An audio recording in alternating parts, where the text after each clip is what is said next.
Get out if you can't pass the exam. Helen, my son's wife, shouted these harsh words at her son Timothy. Timothy, who was kicked out, don't worry. We will make sure you find happiness with us. My name is Barbara. I live with my husband Jacob, who is about to retire.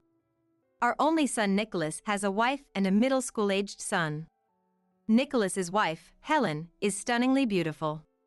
And she also has a prestigious career. She graduated from a top university, got a job at a top company, and then left when she got married. I often wondered how such an elite woman ended up meeting and marrying Nicholas. But she said, "He makes me feel at ease." Nicholas is a laid-back and modest man, for better or worse. Helen, who worked diligently, never slacked off in household chores or childcare. Our middle school grandson Timothy excels in his studies and aims to get into a prestigious private middle school. He must take after Helen rather than Nicholas. However, focusing only on studies must be stifling. I often invite him to come over to our place. But Helen always says, "Barbara, he doesn't have time to slack off. If he takes a single day off from studying, he'll fall behind quickly." Helen won't let us. But, he needs to take a break sometimes. Timothy is still a kid who needs to play, and overdoing it won't be effective. What do you know, Barbara? I don't want him to end up like his father, who hasn't been successful. Hey, she's talking about my son, It seems Nicholas is still as laid back as ever. And despite his son's stifling days, he doesn't seem to help.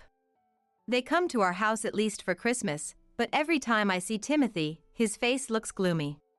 Helen, why don't you let Timothy come over sometimes? Enough already! If you're going to be this persistent, we won't come anymore. We only see them once a year, and now she's threatening to cut that off too? Nicholas, who always smiles foolishly, is not reliable.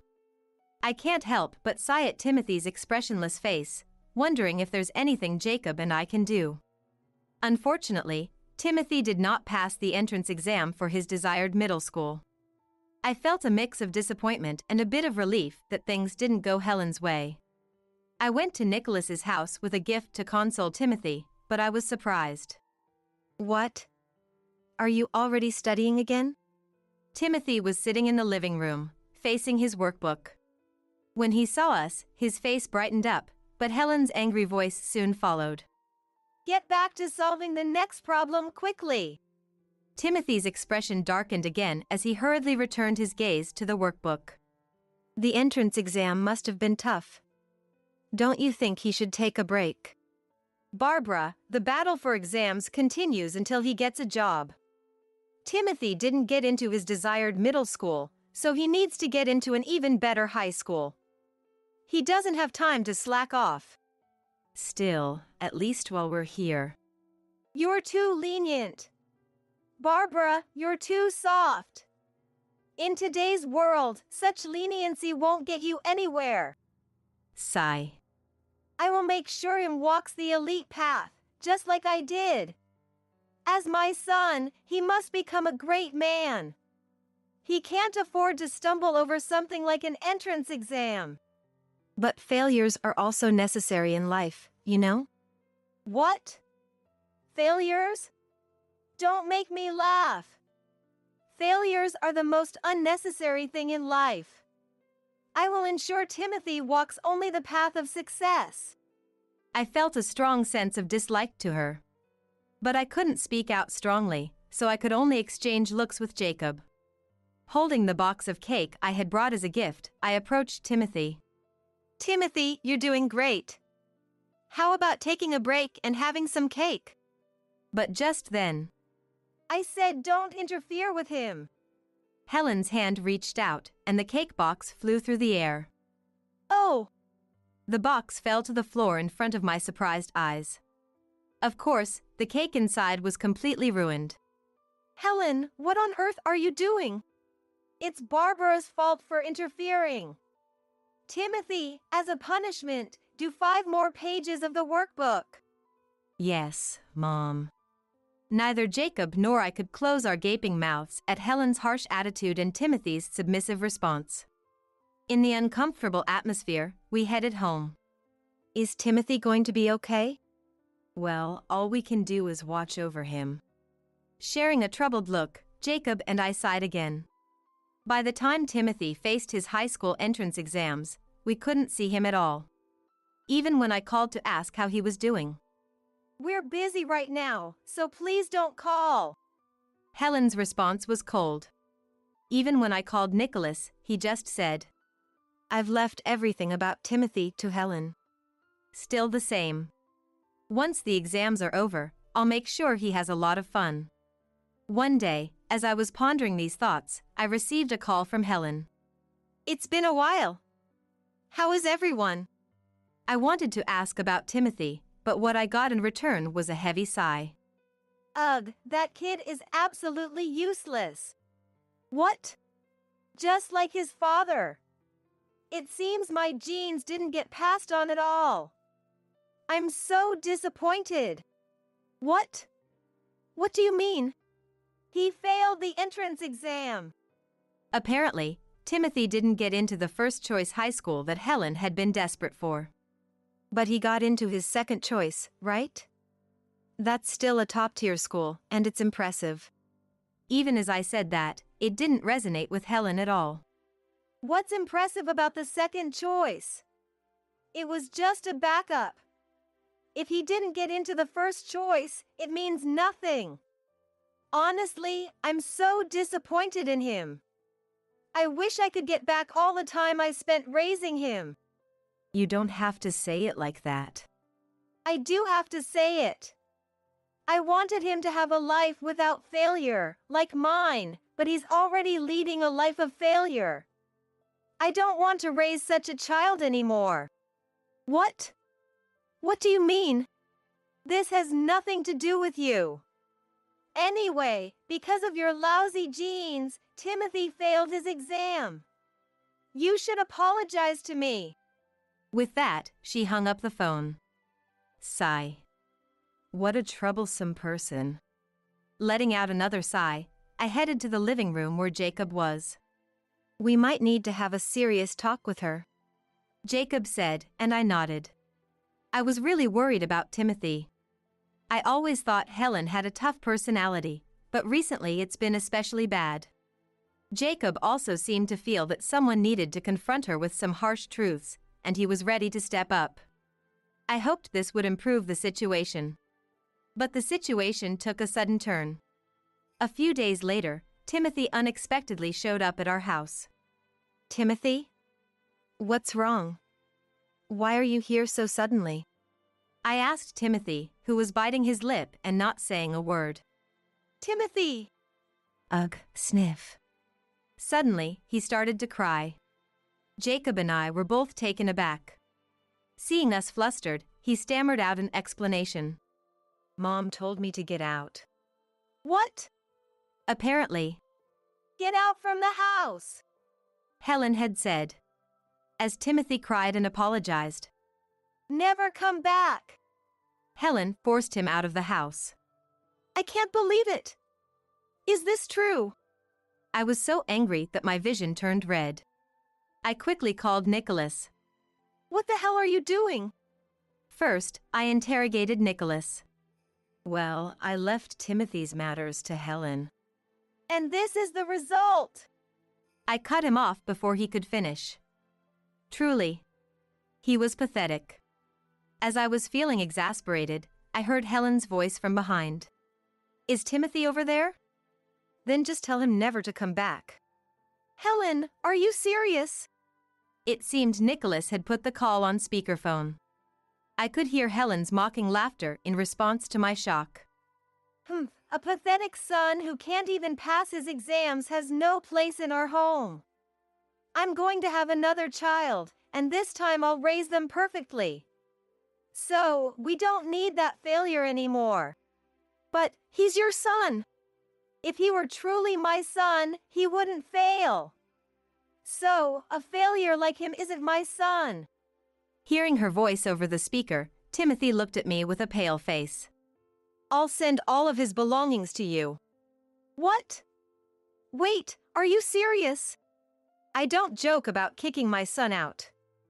If it's a bother, just send him to an orphanage or something. Anyway, that's that. Goodbye. Wait. What about Nicholas? Didn't he saying anything? Oh, he leaves everything to me and doesn't oppose me. He's a wonderful husband who respects and is kind to his wife. I sensed a smile in her tone just before the call ended. She hung up. I can't believe it. This can't be happening. I shouted, trying to call back, but someone stopped my hand. When I looked, he had placed his hand over mine. Timothy? It's okay, it's enough. Timothy muttered as if resigned, with a forced smile on his face. I'm not going back to that house. I don't want to go back. Not going back, not wanting to go back. Is there a middle schooler who says such things? What kind of parent makes their child say such things? I felt so sorry for him that my eyes filled with tears. I looked at Jacob. Jacob was also looking at me. Honey. Jacob nodded silently at my call. We both nodded and then looked at him. Timothy, let's live with us. What? Timothy looked at me in surprise. I returned his gaze straight into his eyes. I couldn't tell if the tears flowing from Timothy's eyes were from sadness or relief. But I vowed in my heart, I will absolutely make him happy. From that day on, Timothy began living with us. So, you're going to take care of him? Since you decided this on your own, we won't be sending any support money. And obviously, we won't cover school expenses either. We don't need any of that. I thought Helen might be at least a bit flustered when it came to Timothy moving in with us, but on the contrary, she seemed relieved. Great. I feel so much better. And Nicholas, as usual, was nonchalant. There was no way I would let Timothy go back to parents like that.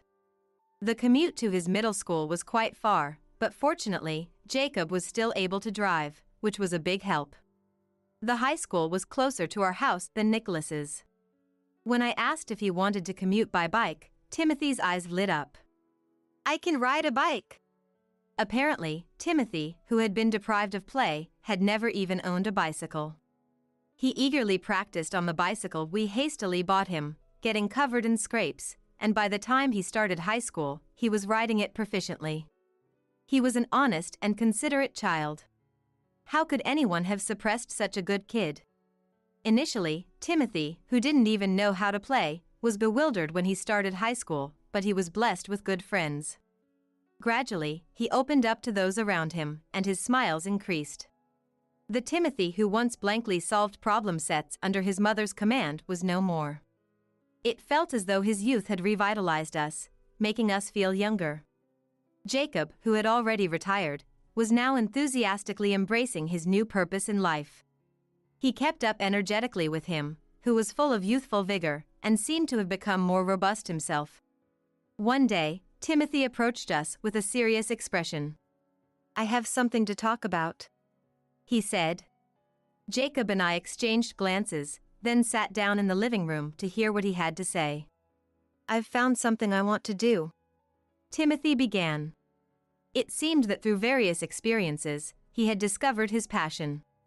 Jacob and I clapped our hands in joy, recognizing how wonderful this was. But to pursue this career, there's something I need to study at university, Timothy continued hesitantly. Ah, so that's it, he was worried about the costs. Indeed, our financial situation wasn't the best. Jacob was living on his pension, and Nicholas and Helen hadn't contributed a single cent, nor had they even kept in touch. Don't worry, we have enough savings to send you to university, Jacob reassured him. But a child shouldn't worry about such things. Just focus on making your dreams come true, Jacob insisted. Understanding Jacob's words, Timothy nodded firmly and said, Thank you so much, with deep gratitude. From that point on, Timothy studied diligently. Eventually, he was accepted into his first-choice university. Congratulations, Timothy. I said. Thank you, Granny. He replied. A few years later, Timothy achieved his dream job. By the time he graduated from university, Jacob and I had become quite emotional and cried tears of joy. The days had been challenging, but they had truly shown since Timothy came to live with us. I felt that I had no regrets left, though I still wanted to stay healthy for as long as possible. Jacob and I were discussing what we should do next when it happened. They suddenly showed up. Hey! Give Timothy back! The ones who suddenly barged in were none other than Nicholas and his wife. Oh my, it's been a while. You don't look like you've been well. In just a few years, Nicholas and Helen had changed drastically. Their faces were gaunt, their clothes shabby, and they both looked utterly worn out. What on earth had happened to them? Mom, help us! Please, just give us something to eat. Nicholas and Helen each clung to me, pleading desperately. I let them in and made a simple pasta, which they devoured with startling speed. Haven't you been eating? We haven't had enough to eat. We're out of money. Why? The company went bankrupt due to the recession. The severance pay was meager. Unemployment benefits ran out quickly, and now we're jobless. That's awful. You need to find new jobs soon. If we could, we wouldn't be in this mess. Nicholas broke down in tears. Didn't you save any money? No. I was appalled. Saving for emergencies should be a given. From the looks of it, it's just the two of you? You said something about having another child. We couldn't. At least there wouldn't be another unfortunate grandchild like Timothy. Helen, what about work? Huh? Why would I? There's no way I'm working. You always said you were an elite. Finding a job should be easy for you, right? Listen, I'm a wife. My role is to support my husband at home. Why should I have to work? As a couple, you're supposed to support and help each other. Nicholas is supposed to support me, not the other way around. I'm astonished. Shut up, I don't need your opinion. Where's our son? Where's Timothy? Just as I was wondering what they wanted with Timothy, he walked in at the worst possible moment. What? Dad, Mom. Timothy, you've grown into such a fine young man. You got a job, right? Nicholas rushed towards the startled Timothy with a voracious energy. Helen, even more aggressively, grabbed Timothy's arm and shook him violently. Mate, you've turned out so well. Wearing a suit means you got a job, right? Perfect timing, you can support your parents now. Wait a minute, what are you two saying? You abandoned Timothy, and now you come back and expect. Shut up, Mom! We're just claiming our rightful parental rights. It's a child's duty to take care of their parents. That's right, we raised you at least through middle school. You owe us for that. Helen's self-righteous declaration made me bristle with indignation. Now, wait a minute. I began, but was cut off by a voice colder than an Arctic wind. Are you kidding me? Timothy's voice was like ice, and his gaze even colder as he stared at his parents. You expect me to support you? Dad, what happened to your job? Timothy asked. I lost it. Nicholas stammered. And Mom, what are you doing? Timothy continued. I'm supporting him and keeping the house in order. Helen started. Oh, give me a break. If your husband is struggling, the wife should step up. What's with this former elite nonsense? Too good to get a job now? His tone was cutting. What did you say? Timothy, how dare you speak to your mother like that? Helen began to retort, but Timothy cut her off. What? You are just a crap. He snapped. Eek! Helen fell off her chair in shock. She had clearly never seen Timothy stand up to her like this. What's with that attitude? I knew it was a mistake leaving you with Barbara and Jacob.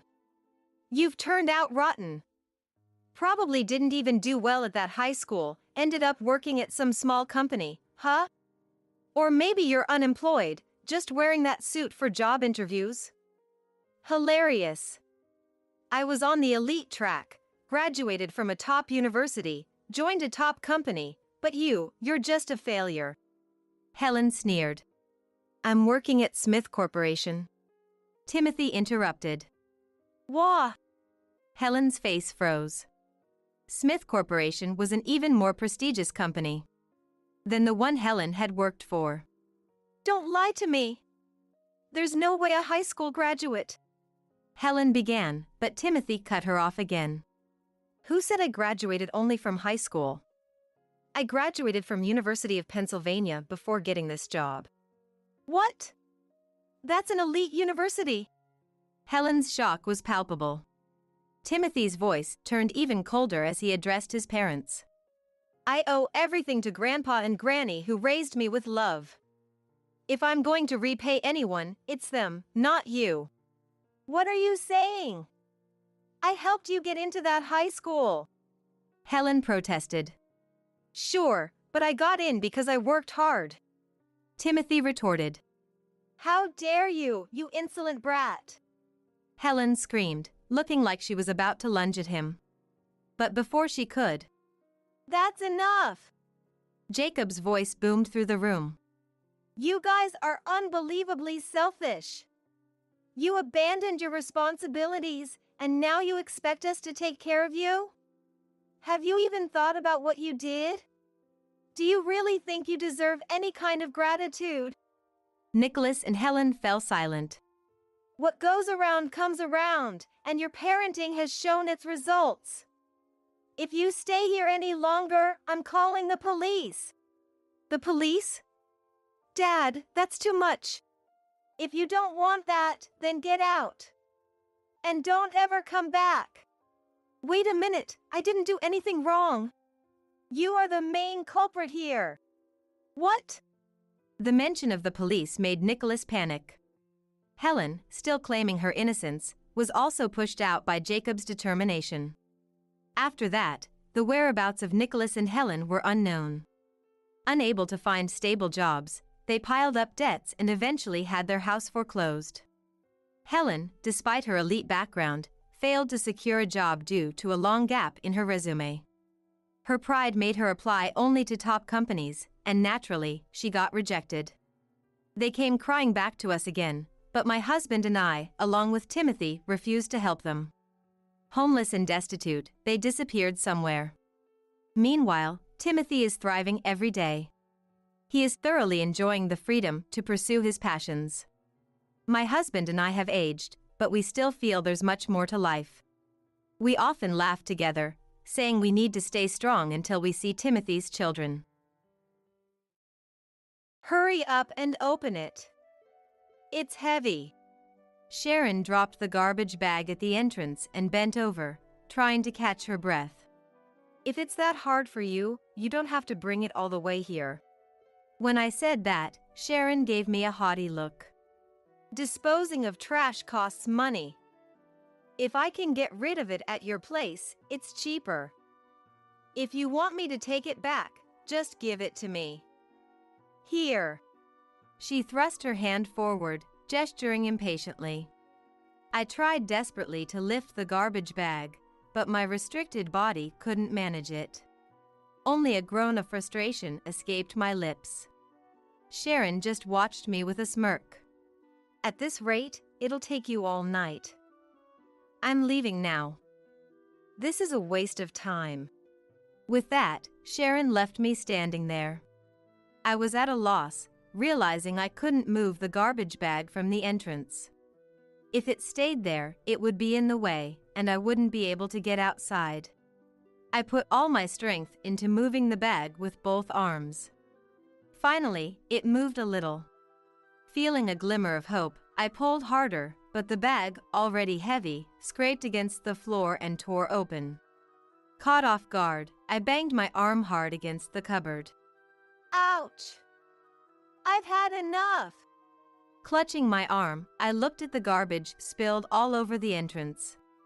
I realized I could have just divided the contents into smaller bags instead of dragging the whole thing. As I began picking up the trash, I noticed something strange. Could it be? Seeing what was in the bag, I understood Sharon's true intention. Tears began to flow from my eyes naturally. My name is Verity. Now, I am sitting at a desk in a dim room at dusk, making handmade jewelry. The only sounds are the tinkling of the jewelry and the ticking of the clock. Outside, I can faintly hear the cheerful voices of children playing. That's enough for today. Though the work was not finished, my eyes were blurred, and my fingers wouldn't move as they should. If I push myself too hard, I'll make mistakes and have to start over. So, even if I feel I can do more, it's wise to stop.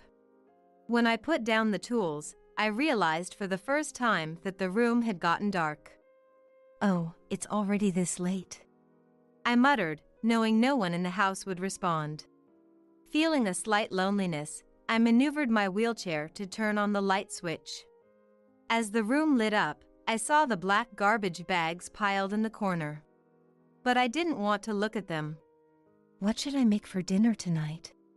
Quickly putting away my tools, I went to the kitchen to start preparing dinner.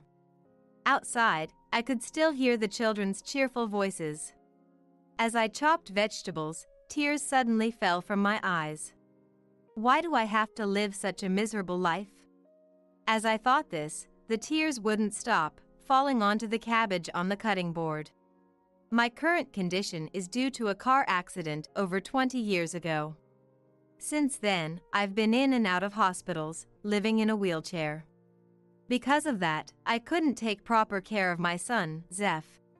My husband, Jake, tried his best, but he was busy with work, so Zeph was often left alone. I can never forget the sight of him, a little boy, sitting forlornly in the middle of a dark room when Jake and I came home late at night. I truly feel sorry for Zeph. The emotional scars he suffered greatly affected our lives.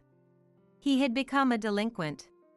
He ignored both Jake and me, constantly fighting with his classmates, leading to repeated calls from the school.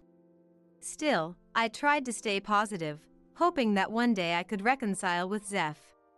To help supplement Jake's income, I started making jewelry from home. However, Zeph not only didn't reform, but he also started demanding money and even became physically abusive towards me. Jake's collapse was likely due to the stress from work and family. Despite everything, he was always worried about Zeph, right up until he was gone. Perhaps feeling some sense of responsibility, Zeph married his girlfriend Sharon and moved out soon after. All I was left with was an overly spacious house and my jewelry making. I occasionally sold them at flea markets, which allowed me to interact with the neighbors.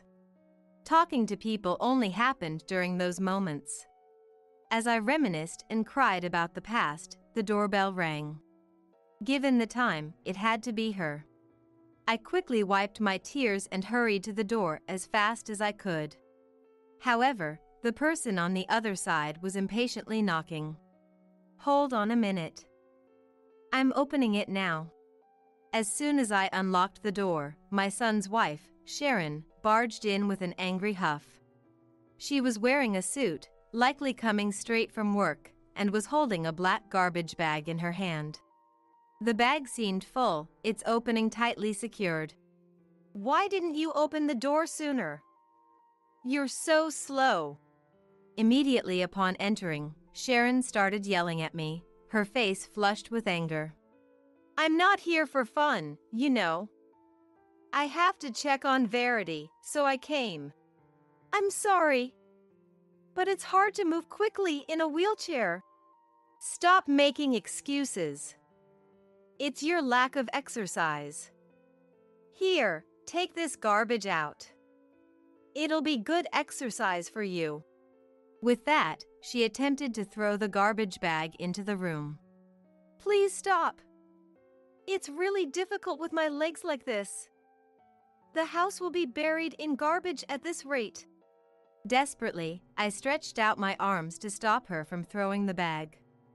but despite my efforts, the bag left her hand, arcing through the air before hitting the floor.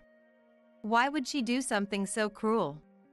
Tears I thought I had wiped away started to fall again, but I kept my head down, not wanting Sharon to see. Sharon bent down. Crying won't get you any help. You're not a child, so pull yourself together.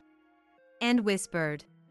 I gritted my teeth in frustration, but with my physical limitations, I couldn't fight back. Sharon knew this too well. She laughed mockingly and patted my shoulder in a seemingly friendly manner. You probably don't have anything to offer since you're so slow. It's boring here, so I'm leaving. She opened the door to leave but suddenly turned back, looking at me seriously. I'll be back. That garbage isn't sorted, so make sure Verity does it. Otherwise, you'll get in trouble, understand? I was too angry to respond. As soon as the door closed, I quickly locked it. Since Jake passed away, Sharon has been coming to my house every day. It's not out of kindness to check on me. She comes to hurl insults and, lately, to throw garbage at me. I don't know what's in those bags, but they're heavy, and I can't bring myself to take them outside. Picking up the bag from the floor, I added it to the pile in the corner of the room. At this point, I didn't care about anything anymore. If I was going to spend my old age in loneliness, I might as well be buried in garbage and leave this world. After I'm gone, the neighbors will be shocked to see this mess. And Sharon's actions will be exposed. For me, it was the only way to resist, and in a way, it had become something I looked forward to. Why did he marry such a woman? Still, my frustration wouldn't go away, so I decided to call Zeph. I'll get him to talk to Sharon. Luckily, Zeph answered right away. What's up? Are you feeling sick or something? No, it's not that. Sharon's been awful to me again. Then, I started detailing everything that had happened. But he didn't listen to the end. I was still talking. You're going on and on. Basically, you don't like Sharon, right? Just say that from the start instead of rambling. When he interrupted roughly. Why are you being so mean? I'm having a hard time too. Your hard time isn't my problem. Sharon treats me well. You must have done something to piss her off, right? I didn't do anything. Don't just make stuff up. I knew my voice was turning tearful in my desperation. I had no one else to rely on, so I wanted Zeph to be my only ally. However, from his past experiences, Zeph didn't see me as his mother. He probably thought it was too convenient for me to cry to him now. But even though Sharon's actions troubled me deeply, he wouldn't even listen. Anyway, I'm busy. You must have too much time on your hands, bothering Sharon. Reflect on your own behavior before complaining to me. That's so cruel, so unfair. What's so unfair? You never cared about me, only yourself. Serves you right. Then Zeph laughed loudly. His laugh pierced my ears like sharp nails. After laughing for a while, he hung up. The room was already enveloped in the darkness of night. I need to turn on the lights, I need to make dinner. I thought this in my head, but Zeph's words and Sharon's actions hurt so much that I couldn't bring myself to do anything. I'd rather. Just as I thought that, a sharp pain shot through my chest as if my throat was closing up. I must stop thinking such foolish thoughts. I maneuvered my wheelchair to turn on the lights, plated the chopped cabbage, and heated up frozen fried chicken to place beside it. No matter how hard it is, no matter the cruel words thrown at me, I have to live. A few days passed after that. Sharon continued to come at the same time, saying nasty things and throwing trash bags into my room. I silently piled them in the corner, but it seemed they had reached their limit. Some of the pile had collapsed, starting to take over the room. I had stubbornly refused to throw out the trash, but now that the room was filling up, the disgust was winning. Apparently, a neighbor had seen Sharon's behavior. When I was outside, they approached and gently rubbed my back. "I know you've been spoken to harshly. I didn't want to interfere, but if you need anything, please tell me." "Thank you. I might ask for help someday." After that conversation, I parted ways with my neighbor, but I was genuinely happy. I had believed that I had no one on my side.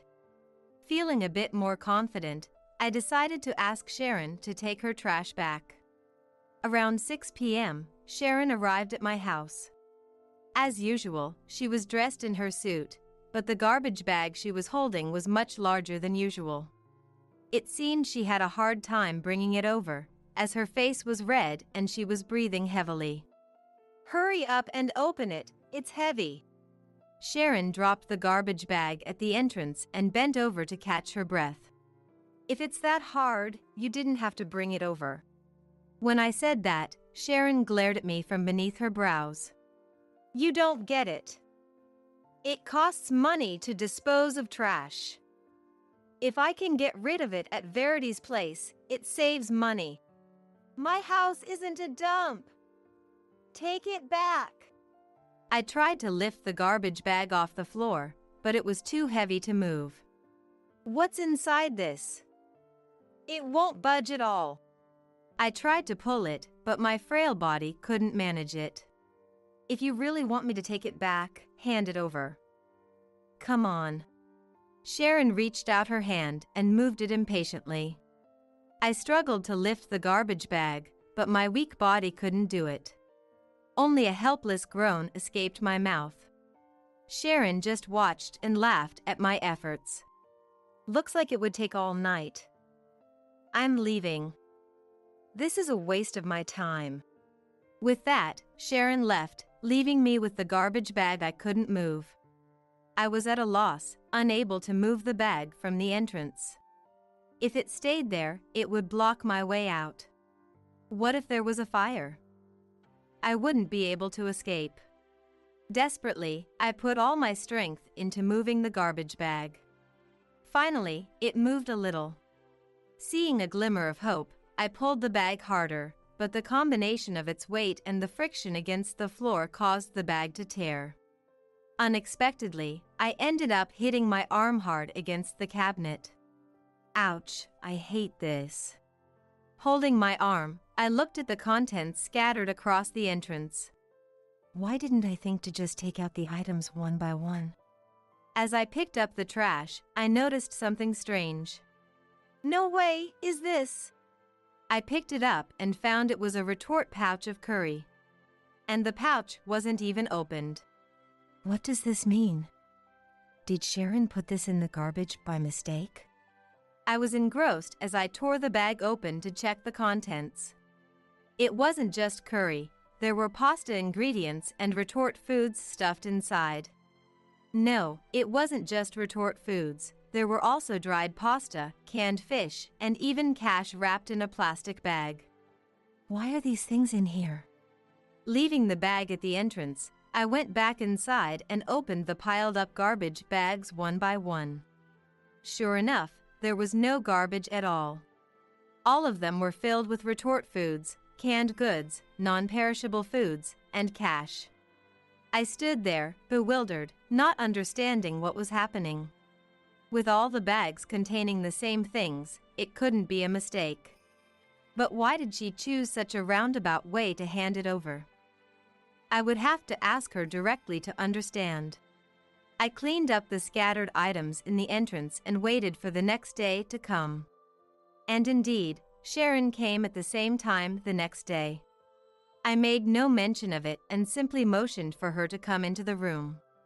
Sharon hesitated for a moment, lowering her eyes, but then quickly looked up and followed me into the room. She looked around the piles of garbage bags in the room with a blank expression. "Did you really think it was all garbage and never looked inside? I'm sorry, I didn't realize you were trying to help me." Sharon said nothing, just looked at me, then suddenly twisted her face and covered it with both hands, starting to cry. Verity, I'm so sorry for saying such terrible things. It's okay. You must have your reasons, right? Tell me everything. With tears, Sharon began to explain. Actually, all of this was under his orders. Zeph's? Why would he do such a thing? It was true Zeph hated me, but I couldn't believe he would go this far. Zeph is in financial trouble.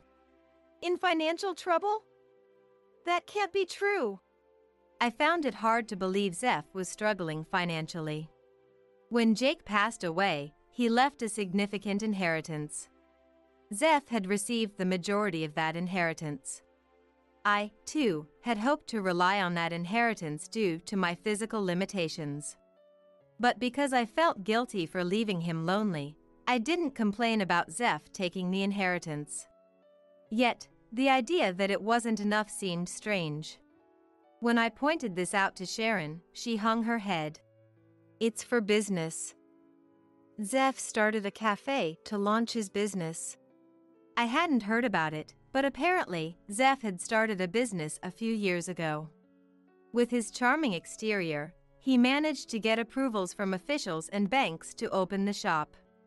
But things didn't go as planned, and the business failed. Zeph, now deep in debt, turned his eyes to my inheritance. I refused at first. Yes, I had heard about you from Zeph. I knew he hated you. But I couldn't bring myself to do something so cruel to someone with disabilities. Sharon sat on the floor, hugging herself as if to shield herself from the world. Yet you had no choice but to do it. Sharon nodded and lifted her shirt to show her bare back.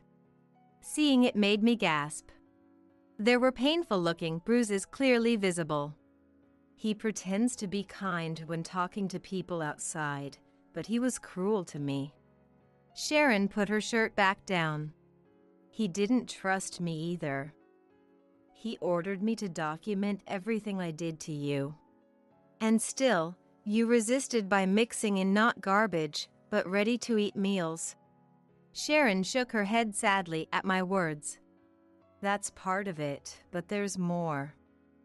Zeph is using me to corner you. But he's not directly involved. If anything happens, I'll be the one blamed. Sharon continued, scratching her head in frustration. So it was my insurance.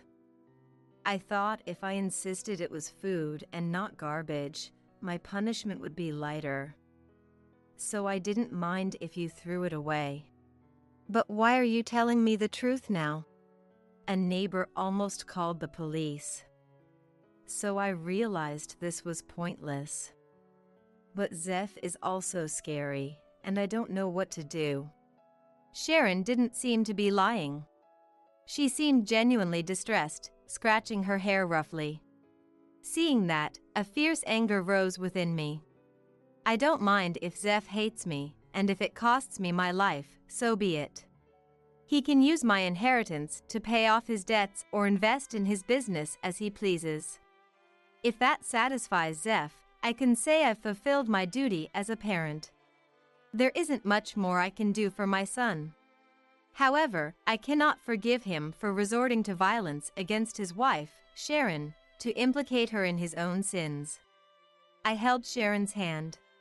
Sharon, thank you for telling me. Let's stop Zeph together. But Verity, what can we do? Don't worry, I have a plan. With that, I immediately began preparations to help Sharon. First, I spoke to the neighbors to explain the situation and our upcoming act. I wanted to ensure they wouldn't be alarmed by any loud noises. Next, Sharon and I planned for her to film me while she hurled insults at me. Verity, here we go. With those words, Sharon threw a trash bag at me. Take that. Stop it, don't. We changed outfits to film multiple scenarios without Zeph noticing. It was surprisingly fun, and we ended up with more vivid footage than expected. Do you think this is enough? Sharon, could you also film Zeph harassing you? Sharon, seemingly enjoying herself, smiled broadly and agreed enthusiastically. Hidden camera work, got it. I'll handle it. Sharon returned to Zeph for now. Next, I decided to stage a desperate phone call to Zeph. I aimed to sound as distressed and at my limit as possible. Zeph, I can't take it anymore. Please help me. Of course, Zeph wouldn't genuinely be concerned. Each time he heard my anguished voice, he likely laughed at my suffering. After several fake calls, it was time for the final act. Zeph, I don't want to live anymore. This will be my last call. I'm sorry for everything. Even I was impressed by my own performance. Zeph seemed completely fooled by my act. He told Sharon, "That old woman won't last much longer. We'll finally get the inheritance." Naturally, Sharon recorded all of this. We successfully captured videos of him harassing her, securing all the evidence we needed. Sharon took the evidence and her essentials and sought refuge at my house. I had already informed her workplace of the situation, so Zeph's visit would be in vain. From my house, Sharon contacted a lawyer to file a complaint about Zeph's misconduct. A few days after filing the complaint, Zeph called me. As soon as I answered, "Hey! Do you know where Sharon went?" he barked. "Oh, Zeph! I don't want to live anymore." "Shut up. I don't care about you." "Where is Sharon?" "I don't know. I haven't seen her." It was clear over the phone that Zeph was frantic. "Don't play dumb. She must be with you. I'm coming over." About an hour later, Zeph actually showed up. From behind the door, he spoke in a suddenly gentle voice. "Mom, it's been a while. Let me in. I brought some treats. Let's eat together." He said that and showed a paper bag full of snacks to the monitor. A while ago, I might have believed him, but since I heard everything from Sharon, I knew his behavior was fake. "Sharon isn't here.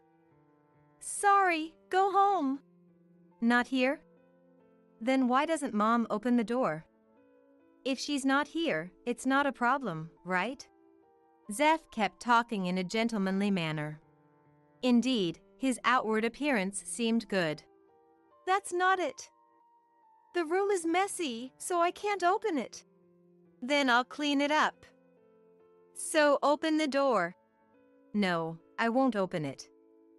Go home. "Hey, you old hag, enough already." Because I firmly refused, Zeph showed his true colors. "You bastard, you have some nerve to defy me with that body. Prepare yourself."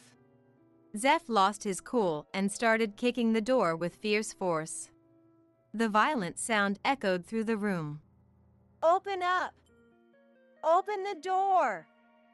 You old hag!" The door was made of sturdy metal, so I didn't think it would open, but even so, Zeph's almost insane intensity was terrifying. "I'm scared. What if the door gets broken down?" Sharon had her hand on my shoulder, but I could feel she was trembling quite a bit. "Sharon, call the police." "Understood." While Sharon was calling the police, I spoke to Zeph. "Zeph, it's useless to do this, so stop." However, my words no longer reached his ears. After a while, I heard shouting from outside, and the sound of kicking stopped. Looking through the monitor, I saw several neighbors gathering. Zeph, being restrained by men, seemed unable to resist. "Let go! Let go of me!" But soon the police arrived and arrested Zeph. After confirming that, Sharon and I went outside to face Zeph. "Hey, Mom. Tell these guys something." "Sorry, but everyone knows your true nature. Give up. Don't be ridiculous.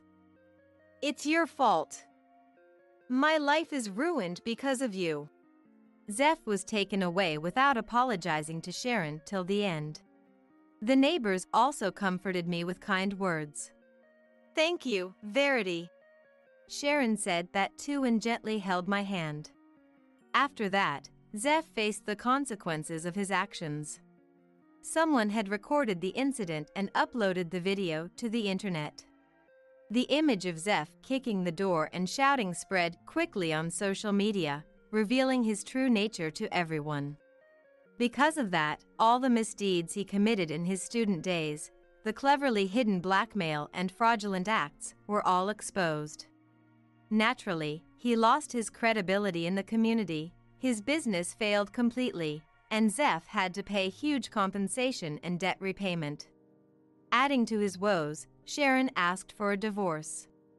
The evidence she collected was decisive, and he had to pay a large alimony. 3 days ago, Zeph contacted me, saying he would come to my house after losing everything. In the meantime, I made a plan to get Zeph back on his feet. Please, Mom, help me. Zeph, who came to my house, said that and apologized deeply in front of me many times. I'm really sorry. I have no one else to rely on but you, Mom. Please do something. I'm sorry, Zeph. As your mother, I want to help you. But I'm in this condition, and I don't have enough savings. So I talked to your uncle. At that point, I called out to the uncle who was waiting in the back room. The door opened vigorously, and from there came out a scary-looking man with a shaved head and sunglasses. This man was in the construction business. He said he'd love to hire Zeph. Apparently, he was short-staffed. He wasn't just there for the job, but also as a precaution, like a bodyguard in case anything went wrong. Zeph made a face and stepped back, clearly displeased with my suggestion. But then, my uncle walked over and grabbed him by the collar. Come on, let's go. Don't worry, my workplace is in the mountains. You'll stay in a dorm there. There's nothing else around, so you'll be able to pay off your debt quickly. Now, get up.